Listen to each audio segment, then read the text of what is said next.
Julia Montes may komento sa kanyang pagiging ina. Sa naganap na presko ng bagong teleserye ni Julia Montes, na Saving Grace, ay inamin ng aktres na damang-dama niya ang pagiging mother figure sa kanyang anak sa teleserye. Kaya naman, may netizen na nagsabing bagay na bagay kay Julia Montes ang role, dahil isa na rin di umano itong ina sa totoong buhay. Maraming balita at spekulasyon, kasi ang naglabasan na 3 ang anak nila ni Coco Martin, at masaya sila sa pribadong buhay na mayroon sila bilang pamilya.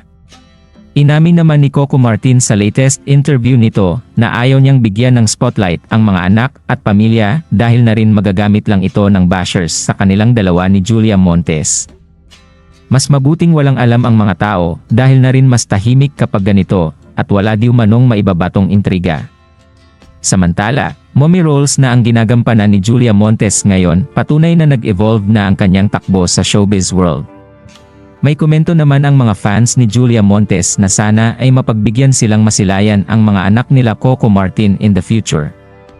Bilang mga taga-suporta naman sa dalawa, ay nirerespeto nila ang hiling ng mga idolo.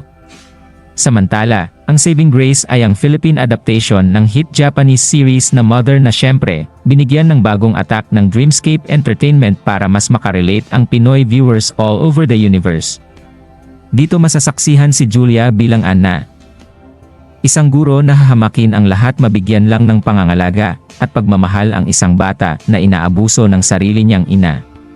Excited si Julia Montes sa proyektong ito dahil mailalabas niya ang galing sa aksyon at drama at maibabalik niya ang dekalibreng acting kung saan siya nakilala.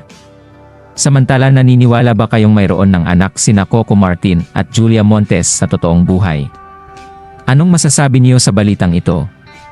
Comment down below. Maraming salamat sa panonood at huwag kalimutang mag-like at subscribe para sa mga susunod na videos.